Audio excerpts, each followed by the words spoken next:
আগে একবার যখন বুশের সাথে রাশিয়া আফগানিস্তানের যুদ্ধ ছিল, সেই সময় আমি একদিন এক কবিরাজ কয় যে আমার কাছে জিনের বাদশা সহ 6 জন মন্ত্রী মুরিদ। দেন নাই যে জিনের কবিরাজরা এমন তাজা তাজা মিথ্যে কথা কয়, আল্লাহু আকবার। কবিরাজ গোষ্ঠী শুদ্ধ আমি বিশ্বাস করি না, বিশেষ করে তাবিজির হকুবাজ। তাবিজি কিচ্ছু হয় না, তাবিজির কোনো ক্ষমতা নাই। তাবিজ লিখে দিতে হবে এটাও নাই। বলবেন যে অনেক দলিল আছে, সেগুলোর সাথে আমি ঝগড়া বাঁধাতে যাব না। হাদিসে আছে কিতাবুর রুকা, বুখারী মুসলিম সব হাদিসের মধ্যে ঝাড় ফুঁক, হুজুর আলাইহিস সালাম ঝাড় ফুঁক দিতেন, সূরা ফাতিহা পড়ে ফুঁক দিতেন, ইত্যাদি ইত্যাদি। সাহাবায়ে কিরাম, এক এলাকায় সাহাবায়ে কিরামদের এক দল গেছে, সেই এলাকার নেতাকে, কাফের নেতাকে সাপে কামড়াইছে, সব চিকিৎসায় ব্যর্থ, এখন নেতা মরে গেছে বলেই পড়ে রয়েছে। ইতিমধ্যে এই খবর এসে সাহাবায়ে কিরামদের ওই জামাতের কাছে পৌঁছেছে। তো আসার পরে যে খবর নিয়ে এসে সে এসে বলতেছে যে আপনাদের মধ্যে কেউ কি আছেন সাপে কাটা রোগীকে চিকিৎসা করতে পারেন? তো দল নেতা যিনি ছিলেন তিনি বলতেছেন তুমি পারো? হ্যাঁ আমি পারি। তো যাও তাই। তো উনি গেছেন, যাই বলতেছে তোমাদের এই নেতাকে আমি ঝাড়ফুঁক করব, সুস্থ হবে, কি দিবা? বিনিময় কি দিবা? কোরআন বেচে খাওয়া জায়েজ নাই, কিন্তু আমি ঝাড়ফুঁক করব, এটা হলো দুনিয়ার কারণে। দুনিয়া তোমরা দুনিয়ার লাভবান হবে, আমার এই ঝাড়ফুঁকের বিনিময় কোনো নেকি না, এতে সে রুগী সুস্থ হবে, এটা চিকিৎসার বিনিময় আমি নেব। বলো কি দিবা? তো বলো তুমি কি চাও? 30টা বকরি দিবা, 30টা ছাগল, 30 ছাগল সৎকা কন্ট্যাক্ট করিয়া এরপরে উনি সূরা ফাতিহা পরিষ্কার করে দুনিয়া ফু দিয়েছে, রুগী সুস্থ হয়ে গেছে। বলবেন না আলহামদুলিল্লাহ? বলি সুবহানাল্লাহ। রোগী সুস্থ হয়ে গেছে, 30 ছাগল দিয়ে দিয়েছে। ছাগল নিয়ে আসছে জামাতের কাছে, আমিরে জামাত বলতেছে তুমি কি করছো? আমি আলহামদুলিল্লাহ বলে ফু দিছি, সুস্থ হয়ে গেছে। এখন এই ছাগল আমরা খাইবার যোগ করে, উনি কয় না এটা কোরআন বেচা ছাগল, এ খাওয়া যাবে না। এই ছাগল সহ হুজুরের কাছে চলে এসেছে, কয় হুজুর ওই লোক সূরা ফাতিহা পড়ে ঝাড় ফুঁক করে কোরআন বেচে ছাগল নিয়েছে, কি খাওয়া হালাল? হুজুর ওই লোকটারে সাহাবীকে বলতে তোমারই এই যে সেই যে লোকের যে সূরা ফাতিহা পড়ে সাপের বিষ বানিয়ে যায়। কয় যে হুজুর আপনি বলছেন না সূরা ফাতিহার 18টা নাম আছে, তার ভিতরে একটা নাম হলো সূরাতুশ শিফা, এটা সব রোগের শিফা। আপনার কাছে শুনে সেই আকীদা আমি সূরা ফাতিহা পড়ে ফু দিছি, সুস্থ হয়ে গেছে। হুজুর বলেন কয়টা ছাগল তোমরা জবাই দিয়ে খাও, আর দুটি একটা আমারও দাও। সব তোমরা খাও না, কিছু আমাকেও দাও। তাহলে এই সূরা ফাতিহায় যে ঝাড় ফুঁক করে যে ছাগল আনছে, এই ছাগল হালাল না হারাম? হারাম না হালাল? হারাম না হালাল? যদি হালাল না হইতো নবী হুজুর সাহাবায়ে কিরামদেরকে খাইতে বলতেন না? নিজে দুই একটা নিতেন না? কথা বলেন, চাইতেন না, ঠিক না? এভাবে তদবির করে। তো ঝাড় ফুঁক তাবিজ নাই, কিন্তু এই তাবিজের কবিরাজরা একেবারে চক্ষাপান যায়, এমন এমন কথা কয়, যায় সামনে আসার সাথে, হ্যাঁ তোমার বাড়ির পাশে এরকম লোক আছে, তোমার পিছনে 7-8 বছর ধরে লাগছে, বাড়ি আমি পরীক্ষা করে দেখছি, জিন ফটায় দেখছিলাম, এনে তাবিজ আছে, আমারে নাও, পিছিয়ে উঠে দেবো। এরপরে লেগে গেল জাকরা লেগে গেল। তো এমন এক জিনের কবিরাজ এসে গল্প মারতেছে। তা আমি কইলাম, আমাদের গোপালগঞ্জে বাড়ি, আমি কইলাম যে আপনার কাছে যখন জিনের বাদশাহী হাজির হয় আর আপনি তাকে দিয়ে অনেক কিছু করতে পারেন, জিনদের ক্ষমতা আছে আল্লাহ তাআলা তাদেরকে এত শাক্কালু বিআশকালিম মুখতালিফা বিভিন্ন সময় বিভিন্ন রূপ ধারণ করতে পারে, বিশাল বড় বড় একটা কিছু হয়ে যে শেষ করে দিতে পারে। তা আপনি জিনের বাদশারে দিয়ে ওই বুশ একটু মারি দেন, দি পায়খানার মধ্যে ঠাইছি মেরি ফেলাই দিই। বর্তমানে যারা এই গল্প মারে তাদেরকে দায়িত্ব দিলাম, যাও দি ডোনাল্ড ট্রাম্পের পায়খানার মধ্যে ঠাইছে গু খায় মেরি ফেলাই দেন। আপনার এতে একমত না দ্বিমত? সবাই একমত না? তো ওই লোকরে কইলে কয়েছে কি যে হ্যাঁ আমিও আগে একদিন ভাবছিলাম, তো পরে আমি সাইকুল হাদির কাছে, হাদিস সাহেবের কাছে জিজ্ঞেস করছি, যা বলছে তাই নকল করতেছি। সাইকুল হাদিস সাহেব তখন বেঁচে ছিলেন ওই বুশের আর আফগানিস্তানের যুদ্ধের সময়। তো কয় যে সাইকুল হাদিস সাহেব দায়িত্ব নিতে রাজি না। আমি কই সাইকুল হাদিস সাহেব রাজি থাকুক আর না থাকুক আমি নিলাম। সাইকুল হাদিস সাহেব বুড়ো মানুষ, ভয় পাচ্ছে, ঠিক আছে থাক, দরকার নাই, হুজুরের সমালোচনা আমাকে, আমি দায়িত্ব নিলাম, বুঝতে মারে দাও, এর কারণে যদি আমাকে অনাদি অনন্ত কাল জাহান্নামে পড়তে আমি রেডি আছি, দাও মারিয়ে দাও। ছিড়তে পারো না, নুমাও গল্প মারে যে তোমার কাছে জিনিস বাদশা আসে। ক্ষমতা কার? ঝাড় ফুঁকের সুযোগ আছে, তদবির করবেন, তিমার তদবির করবেন, ঝাড় ফুঁক দিয়ে এটা সুযোগ আছে। কি বলতে যে সরে চলে গেছি। আল্লাহ পাক রব্বুল আলামিন সৃষ্টি জগতের ভিতরে একমাত্র মানব জাতিকে আল্লাহ তাআলা এমন ব্রেন দিয়েছে আর এমন স্বাধীনতা দিয়েছে যা অন্য কোনো প্রাণীকে, অন্য কোনো মখলুককে আল্লাহ দেয় না, ঠিক না? তো স্বাধীনতা দিয়ে আর জ্ঞান বুদ্ধি দিয়ে আল্লাহ তাআলা দুনিয়ায় ছেড়ে দিয়ে শরীয়তের বিধিবিধান ভাগ করে দিয়েছে। আমাকে আপনাকে যেই পরিমাণ জ্ঞান দিয়েছে, এই জ্ঞানের উপরে শরীয়তের প্রস্তাব হলো তোমার জ্ঞান দিয়ে তুমি আল্লাহকে খুঁজে বের করো, তোমার জ্ঞান দিয়ে তুমি আল্লাহকে খুঁজে বের করো। তোমাকে যে জ্ঞান দিছে এই জ্ঞান দিয়ে না থাকা বহুত জিনিস আবিষ্কার করেছো। মাইক এরকম বানাইলে শব্দ হয়, এটা তোমার কে শিখাইলো? কম্পিউটার এভাবে বানাইলে ক্যামেরায় ছবি কালেক্ট করে আর এই ছবি সারা পৃথিবীতে ইউটিউবের মাধ্যমে ছেড়ে দিয়ে যায়, এটা তোমাকে কে শিক্ষা দিলো? বিমান বানাইয়া তুমি আকাশে ওড়ো, রকেট বানাইয়া চাঁদের দেশে যাও, এমন এমন অস্ত্র তুমি তৈরি করো, 6 মাইল মাটির নিচে কি আছে উপরে বসে বলে দিতে পারো। হাজার হাজার কিছু আবিষ্কার করেছো তোমার এই ব্রেন দিয়ে। কাজেই তোমার ব্রেন আছে প্রমাণ, তোমার এই ব্রেন আর জ্ঞান দিয়ে তুমি আল্লাহকে আবিষ্কার করে নাও। সৃষ্টিকর্তা তোমার কে, খালেক তোমার কে, মালিক তোমার কে, রাজ্জাক তোমার কে, করণীয় তোমার কি, বরণীয় তোমার কি, অর্জনীয় তোমার কি, বর্জনীয় তোমার কি, এগুলো সব তোমার আকল দিয়ে জ্ঞান দিয়ে তোমাকে নিজেরটা নিজের সিদ্ধান্ত নেওয়া এর দায়িত্ব তোমার ছিল। কিন্তু আল্লাহ রাব্বুল আলামিন বলেন আমি এভাবে তোমাকে চাপ দেই নাই, আমি তোমার জন্য সংবিধান এবং সংবিধান পৌঁছানেওয়ালা দাওয়াত ও তবলিগের লোক আমি তৈরি করে পাঠিয়ে দিয়েছি। 2.5 থেকে 3 লক্ষ নবী রাসূল আমি বক্তা হিসেবে সেট করে রাখছি। রূহের জগতে তাদেরকে বসাই আমি আলাদাভাবে প্রশিক্ষণ দিছি। তারা উম্মতের কাছে গিয়ে কি বয়ান করবে সেই বয়ানও আমি তৈরি করে রেখেছি। 104 খানা আসমানি কিতাব। কত? 104 খানা আসমানি কিতাব। কয়খান? 104 খানা। এই কিতাব দিয়ে তারা উম্মতকে তোমাদেরকে বুঝাবে। আমি বক্তা দিয়েছি এবং আসমানি কিতাব দিয়েছি, তোমাদের পরে এই প্রেসার দেইনি। লা ইউকাল্লিফুল্লাহু নাফসান ইল্লা উসাহা লাহা মা কাসাবাত ওয়া আলাইহা মা ইকতাসাবাত। আল্লাহ পাক মানুষকে সাধ্যের বাহিরে চাপ দেন নাই। যখন যতটুকু পর্যন্ত মানুষের সম্ভব অতটুকু পর্যন্ত শরীয়ত আল্লাহ পাক আমাদের উপর অর্পণ করেছেন। আমাদের সকলের দ্বারা গবেষণা করে আল্লাহকে খুঁজে বের করা কঠিন, তাই আল্লাহ পাক 2.5 থেকে 3 লক্ষ নবী রাসূলের মাধ্যমে দাওয়াত দিয়েছেন। সৃষ্টিকর্তা আমার আল্লাহ, রব আমার আল্লাহ, খালেক আমার আল্লাহ। এক কথায় কলেমা পড়ব লা ইলাহা ইল্লাল্লাহ মুহাম্মাদুর রাসূলুল্লাহ। আদম থেকে নিয়া ঈসা আলাইহিস সালাতু ওয়াস সালাম পর্যন্ত অসংখ্য নবী রাসূল চলে গেছে। 1,24,000 মতান্তরে 2,24,000, এ কথাটাও সত্য নয়। অসংখ্য নবী রাসূল চলে গেছে।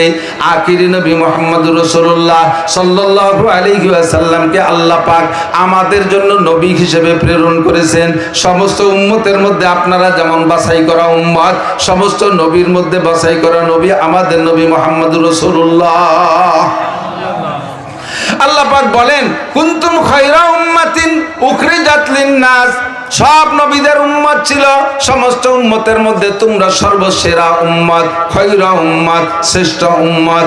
উখরিজাত লিন-নাস, তোমাদেরকে বের করা হয়েছে মানব জাতির মধ্য থেকে। তা'মুরুনা বিল মারুফ ওয়া তানহাউনা আনিল মুনকার। নবীরা যে কাজ করেছে ওই কাজ তোমরা করবা। সৎ কাজের আদেশ দিবা, অসৎ কাজের নিষেধ করবা। সৎ কাজের আদেশ আর অসৎ কাজের নিষেধ, এই ইম্পর্টেন্ট দুইটা সাবজেক্ট আমার সামনে। যত ওয়াজ বক্তারা করবে, খেয়াল করছেন নাকি আমি জানি না, যারা জ্ঞানীগুণী তারা এটাই খেয়াল করে থাকবেন। বক্তারা যত ওয়াজ করবে সমস্ত ওয়াজের সার অংশ কিন্তু মাত্র দুইটা কথা, সৎ কাজের আদেশ আর অসৎ কাজের। এর বাইরে আর কিছু আছে নাকি? গান গাই, গজল গাই, আয়াত পড়ি, হাদিস পড়ি, কিসসা বলি, ঘটনা বলি, যাহা কিছু বলি তার সার ফিনিশিং পাওয়া যায় সৎ কাজের আদেশ আর অসৎ কাজের নিষেধ। আল্লাহ পাক রব্বুল আলামিন কুরআনে কারীমের ভিতরে এই 6666 আয়াতের মাধ্যমে আমাদেরকে যে নির্দেশ দিচ্ছেন সেটা হলো আল্লাহ পাক বলেন, হে দুনিয়ার মানুষ, লা তামুতুন্না ইল্লা ওয়া আনতুম মুসলিমুন। তোমাদেরকে দুনিয়ায় পাঠিয়েছি, তোমাদের দায়িত্ব ছিল, কিন্তু সেই দায়িত্ব আমি ওইভাবে তোমাদের উপরে প্রেসার দেই নাই। নবীরা তোমাদেরকে যেভাবে বুঝিয়ে দেয় সেভাবে বুঝের পর আমল করবা। তোমরা একটা কথা মনে রাখবা, লা তামুতুন্না ইল্লা ওয়া আনতুম মুসলিমুন। মুমিন হওয়ার পরে তোমরা মুসলমান না হয়ে, আমার দিক মোমেন হওয়ার পরে তোমরা মুসলমান না হইয়া মরবা না। খুব খেয়াল, আমরা কলেমা পড়ছি না, সবাই মোমেন হয়ে গেছেন, বলেন আলহামদুলিল্লাহ। এবার মুসলমান হইতে হবে। তাহলে দুইটা কথা, মোমেন আর মুসলমান।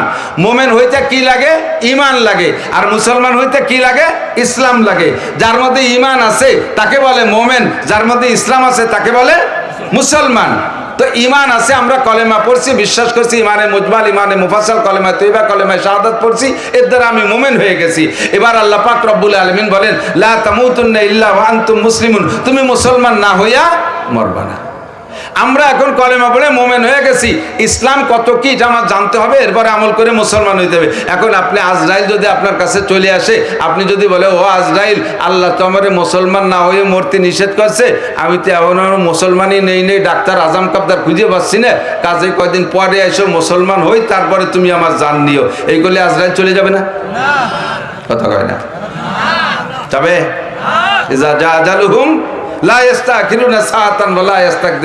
সময় হয়ে গেলে মরি যেতেই হবে, আজরাইল জান নিয়েই নেবে। কাজে আপনার ওই অভিনয় কাজ হবে না। অর্থ শব্দের অর্থ হলো তুমি ঈমান আনার পরে মুসলমান হওয়ার জন্য ব্যস্ত হয়ে যাও, ঈমান আনার পরে মুসলমান হওয়ার জন্য ব্যস্ত হয়ে যাও। জি আল্লাহ আমরা মুসলমান, জি আল্লাহ আমরা মুসলমান, স্বীকার করলাম মুসলমান।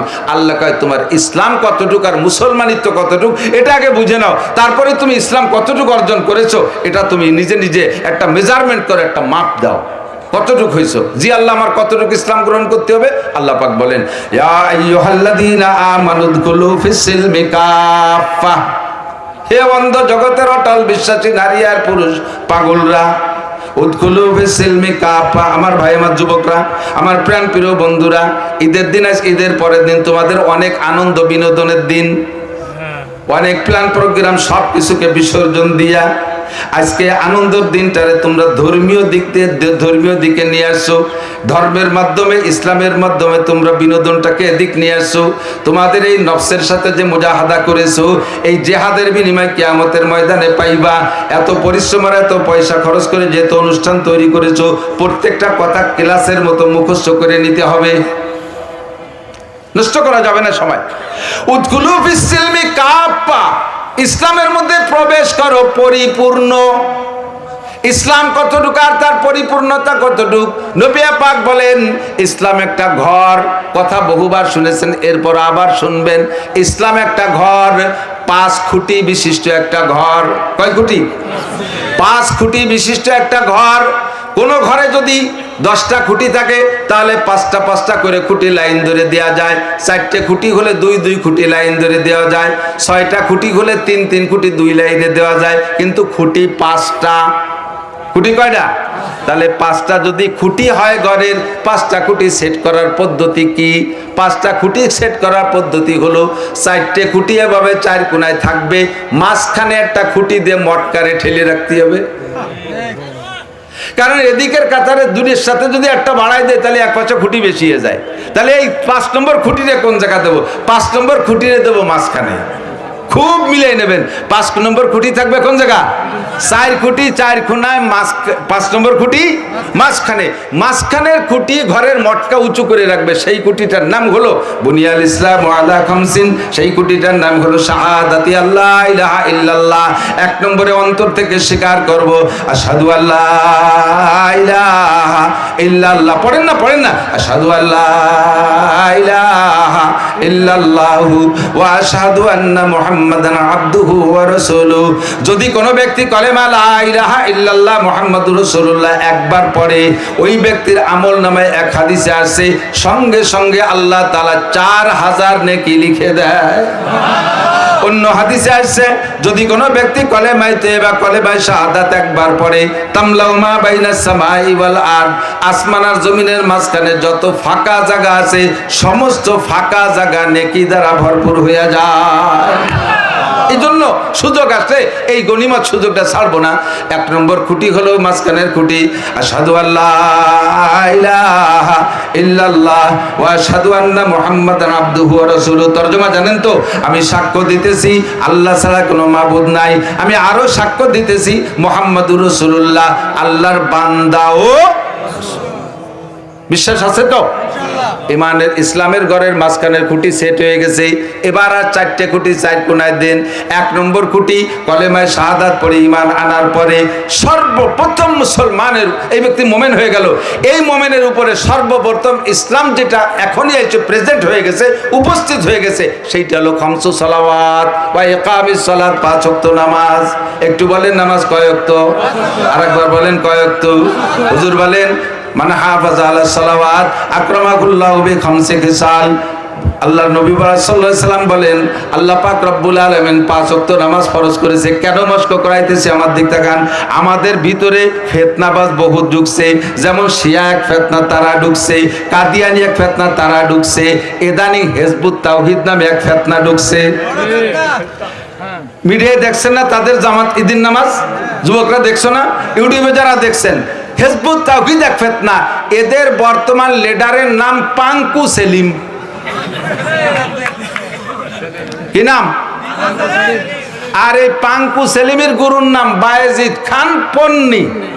কোরআন হাদিস জানে না, তার তলা হয়ে গেছে সন্নি। এই পাঙ্কু সেলিম মেয়েদেরকে নিয়ে ঈদের নামাজ পড়ছে, দেখছেন না? মেয়েদেরকে নিয়ে ঈদের নামাজ পড়ে সে আবার লাইভ দিয়ে মেয়েদের কাছে তাদের অনুভূতি এবং অভিব্যক্তি জানতে চাইছে, আপনারা ঈদের নামাজ পড়ে কেমন লাগলেন? আর মহিলারা জিন্দেগিতে এই সুযোগ পায় নাই, এবার এসে ঈদের নামাজ পড়ে কত বিটাকের সাথে ঠেলাঠেলি ঘষাঘষি করতে পারছে। ঈদের একেবারে মূল আনন্দটা এবারই পাইছে, কাজে তার অভিব্যক্তিটা সেইভাবেই সে ব্যক্ত করতে বাধ্য। এই হিজবুত তাওহীদ ফিতনা, এটা যদি মুসলমান যুবকরা এ জায়গায় বুড়ো মানুষ খুব একটা, বুড়ো দেখলাম, কয়েক বুড়ো গেছে এই জামাতে, কয়েক বুড়োরও দেখলাম, বেশিরভাগ গেছে যুবকরা। যুবকরা হলো দিন বদলের ভক্ত, পালা বদলের ভক্ত, সময় বদলের, ওরা নতুনত্বের ভক্ত। এতদিন বাপদাদা যা করছে তার থেকে নতুন কিছু করার মধ্যে ওরা তৃপ্তি পায়। দেখেন না, আগে মডেলে একটা মোবাইল ছিল, ফিরে নতুন মডেল আর আইসে আগের ডাবার, ফিরে আইসে আইফোন, আগের দাম সে টাচ ফোন বাদ, এবার আইফোন, আইফোনের পরে আল্লাহ কি এনে দেয় সেদিকে চলে। এরা শুধু দিন বদলের ভক্ত, যার কারণে এতদিনের পুরনো বাপ দাদার ধর্ম ওদের ভালো লাগতেছে না। হিজবুত তাওহীদের পাঙ্কু সেলিমের নারী পুরুষের সম্মিলিত ইবাদত ভালো লাগে, সেই জায়গায় যে হুমড়িকে পড়ছে। এই হিজবুত তাওহীদের সেলিমের ধর্ম যদি সঠিক হতো, তাহলে সর্বপ্রথম আগে মেনে নিত হাটহাজারীর উলামায়ে কেরাম। কথা কন না কেন? তবলিগ জামাত একটা ভালো জামাত, সারা পৃথিবীর উলামায়ে কেরাম পছন্দ করে।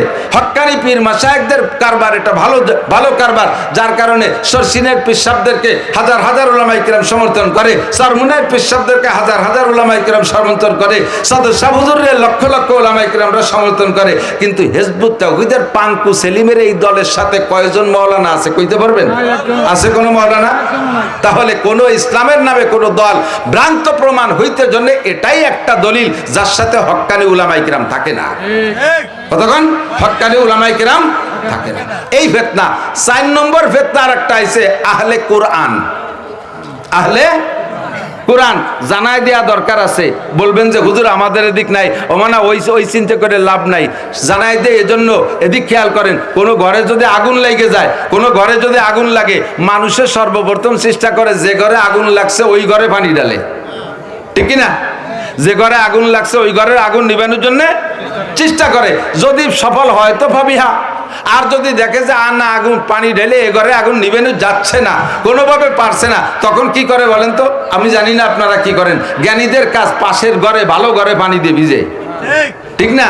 এখন যদি কোনো বুদ্ধিমান এসে আমি আমার ঘরে আগুন ধরছে না, তুমি আমার ঘরের খেতাবালি সব ভিজে ফেলাই দিলে, চালমাল সব ভিজে ফেলাই দিলে, এই যে ভালো ঘরে পানি দেয় কেন?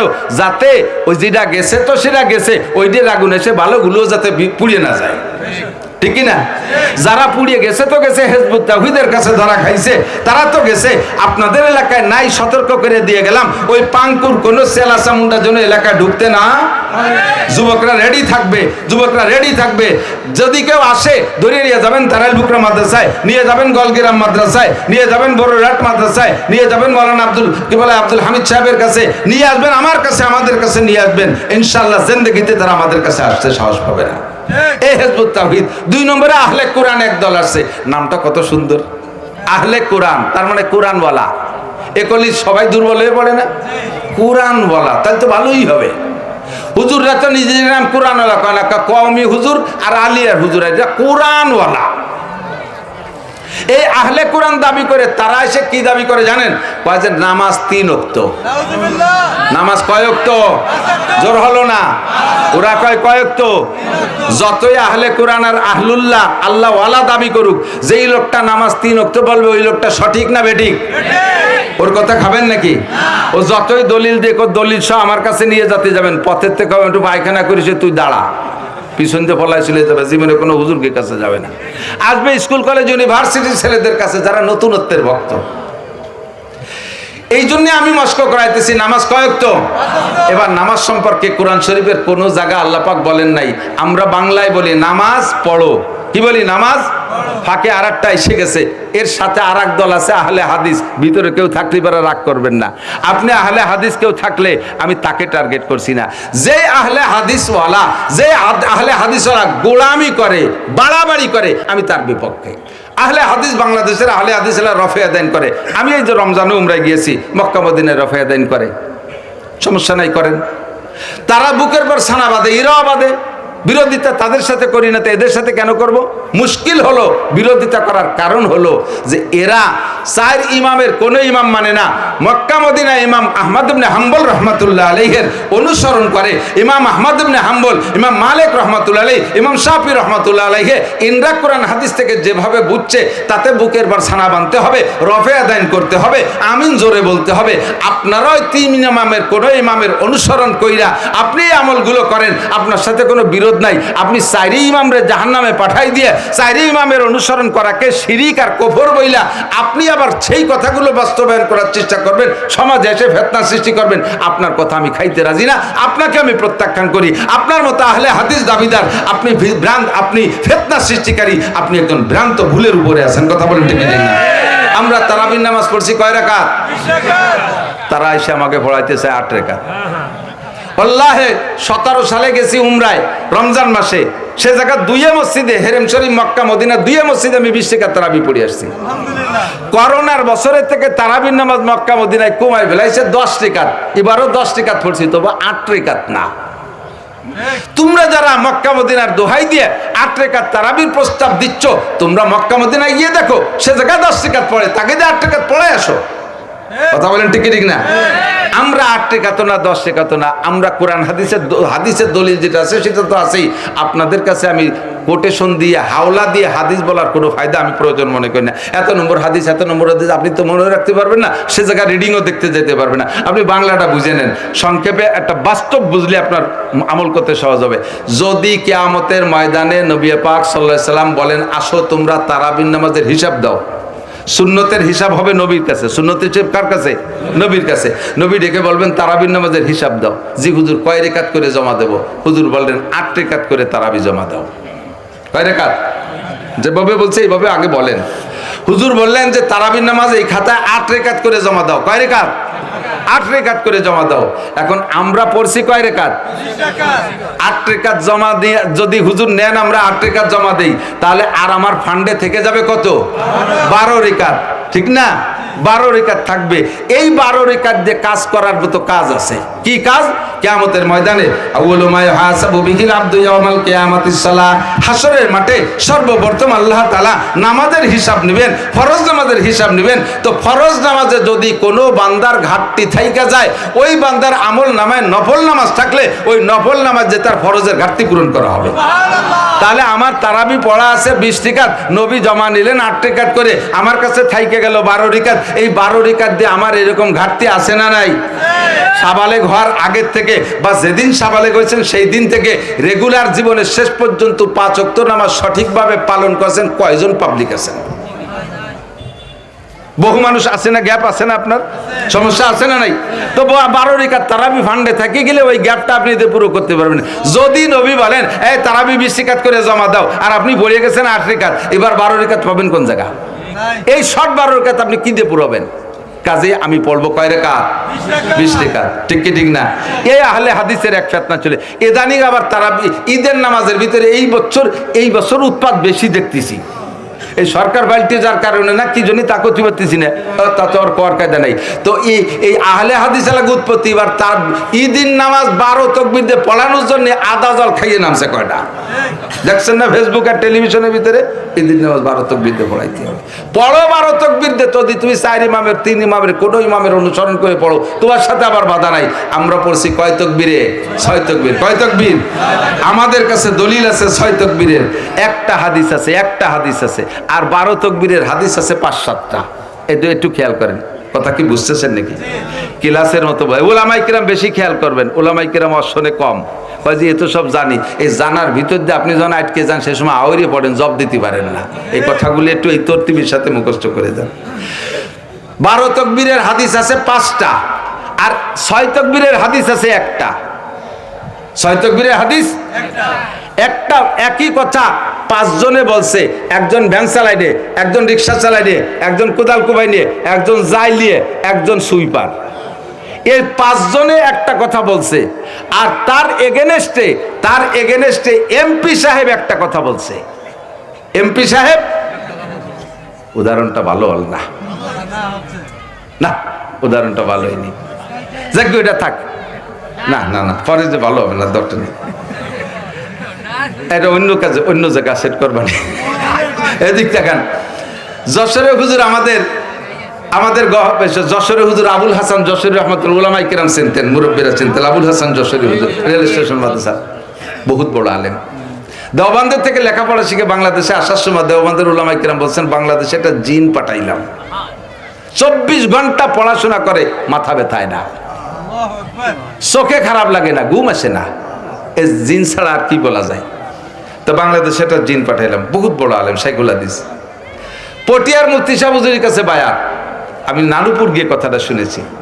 আর পটিয়ার মুফতি সাহেব হুজুরের কাছে হুজুরের আর এক বক্তর নাম মৌলানা আব্দুল বারী সাহেব ফতেপুরি হুজুর, নানুপুরীর শিক্ষক ছিলেন, আমি হুজুরকে দেখেছি। এই 2 জন একই পীরের মুরিদ। তো 2 জনের ভিতরে একটা মাসালা নিয়ে তর্ক লাগছে।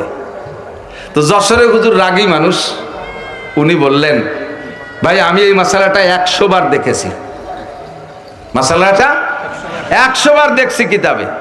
তো 100 বার দেখছি যখন, তাহলে ইনি জিতে যাওয়ার কথা, 100 বার দেখলে তোর ভুল দেখতে হবে না, ইনারটাই সঠিক। তো আব্দুল বারী সাহেব বললেন, আমি অতবার দেখি না, আমি মোটে 1 বার দেখছি, আমি মোটে 1 বার দেখছি, তবে 1 বার দেখার মতো দেখছি। পরে কিতাব দিয়ে দেখা গেল সেই 1 বার আল্লাহ জিতে গেছে, 1 বার আল্লাহ জিতে গেছে। 5 জনে বলছেন একই কথা, সেই 5 জনের মোকাবেলায় যদি বল নেওয়ালা বলার মতো একজন বলে, তাহলে 5 জনের কথাকে তলায় দিতে পারে একজনের কথায়, ঠিক কি? আমরা 6 তাকবীরে ঈদের নামাজ পড়ি এমনই একটা শক্ত হাদিসের উপরে। সত্যি সত্যি মাঝে মাঝে কথাগুলো এসে গেল, এই ফাঁকে বলে গেলাম। তো কি বলতে চাইছি, যে আমাদের ইসলামের ভিত্তি 5টা, তার ভিতরে 1 নম্বর হলো কলেমায়ে শাহাদাত, পরিচিত সবাই। 2 নম্বরে নামাজ, 2 নম্বরে নামাজ। কলেমায়ে শাহাদাত পড়ার পরে সর্বপ্রথম ইসলামের যে বিধানটা আমার কাছে এটা অর্পণ হয়, ওইটি হলো নামাজ। আর বাকি যেগুলো আছে এগুলো আসতে সময় লাগবে। রোজা, আজকে যদি কোনো হিন্দু যদি আজকে কলেমা পড়ে মুসলমান হয়, তাহলে আজকে থেকে কি, যে কালকের আগের দিন মাত্র রমজান মাস গেল, তুমি এত তাড়াতাড়ি রোজা চলে গেছে, যেহেতু আজকে তোমারও 1 মাস রোজা থাকতে হবে, তাই থাকতে হবে নাকি? তার রোজা রাখতে হলে 1 বছর অপেক্ষা করা লাগবে। তারপর যাকাত ফরজ হইতে মাল হওয়া লাগবে। তারপর হজ ফরজ হইতে হলে সুযোগ এবং তৌফিক হওয়া লাগবে। কিন্তু এখনই যদি কলেমা পড়ে মুসলমান হয়, তাহলে সর্বপ্রথম তার এক্ষুনি এই মুহূর্তে গোসল করে ঈশান নামাজ পড়া লাগবে, ঠিক কিনা?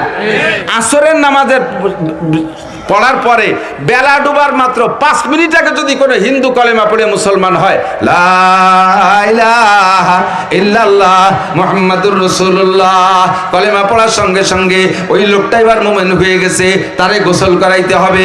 কলেমা পড়ে কাফের মুসলমান হওয়ার পরে তার 1 নম্বর, এটা কি বলা হয়, 1 নম্বর যে নামাজ, ওই নামাজের আগে তারে গোসল ফরজ, নামাজের আগেও গোসল ফরজ। কারণ নামাজ পড়তে জন্য তার শরীর পাক লাগবে না। এই ব্যক্তি শুধু অজু বানাইলে হবে না, কারণ তার জিন্দেগিতে যতবার ফরজ গোসল হয়েছে, একবারও সে নিয়মতান্ত্রিক ভাবে গোসল করে নাই। কাফের 24টা ঘন্টা নাপাক, নিয়মতান্ত্রিক ভাবে ফরজ গোসল না করার কারণে। এই জন্য আল্লাহ নবী বলেন, ইন্নামাল মুশরিকুনা নাজাসুন, মুশরিকরা 24 ঘন্টা সব বডিতে নাপাক। এখন তারে কলেমা পড়াইয়া মুসলমান বানানো হলো, মোমেন বানানো হলো। এখন তার 1 নম্বরে গোসল করাইতে হবে। গোসল করাইয়া 5 মিনিট টাইম পাইছে বেলা ডুবার আগে, তার উপরে আসরের নামাজ ফরজ। কিরাত পড়তে পারে না, দরকার নাই। সুবহান রাব্বিল আযীম আলা পারে না, দরকার নাই। তাকে নামাজের অভিনয় দাঁড়াইতে হবে, তাকে আল্লাহু আকবার বলে সানা বানতে হবে, রুকুতে যাইতে হবে, সিজদায় যাইতে হবে। এই ইম্পর্টেন্ট অঙ্গগুলো তাকে পালন করে তাকে আসরের নামাজ পড়তে হবে। এই জন্য 1 নম্বরে হলো খুঁটির নাম কি? নামাজ। নামাজ সম্পর্কে যে কথা বলতে যে সরে চলে গেছি, কোরআন শরীফের ভিতরে কোনো জায়গা নামাজ সম্পর্কে বলা হয় না ইকরাউস সালাত। একটু খেয়াল করতে হবে, অনুরোধ একটু খেয়াল করতে হবে। রোজার পরে এখনো আমাদের ভিতরে বয়ানের ইমেজ আসে নাই। একটা ধারাবাহিকতা থাকে। রোজার আগে ওয়াজ করছি, এখন ক্লান্ত শরীর, বেশিক্ষণ কথা বলা যায় না। অল্প কিছুক্ষণের ভিতরে আমি 4-5টা কথা বলে শেষ করে দেবো, যদি একটু ডানিমামে বেড়ে যায় একটু খেয়াল করতে হবে। আমাদের এই আহলে হাদিস ভাইরা নামাজ রে নামাজ কয় না, নামাজ রে কি কয়? সলাত। নামাজ রে কি কয়? সলাত। রোজারে রোজা কয় না, রোজারে সম কয়। রোজারে তারাবিরে তারাবি কয় না, তারাবিরে কিয়ামুল লাইল কয়। ইদানিং কালে সারা বাংলাদেশে একটা প্রবাদ চলতেছে, সারা বাংলাদেশে বহির্বিশ্ব চলে, ঈদ মুবারক বলে কি না? ঈদ আসলে এই ঈদ আসলে ঈদ মুবারক না বললে কোন সগীরে কবিরে গুনাহ হবে, কি আমরা বলছি? বলছি। ঈদ মুবারক বলা সুন্নাত, কি বলছি? ওয়াজিব বলছি। এটা বললে কোনো নেকি হবে, তাও কি বলছি? এই ঈদ মুবারক শব্দটা নিয়ে তাদের আরেক চুলকানি হচ্ছে। এবার নামাজ সম্পর্কে কয়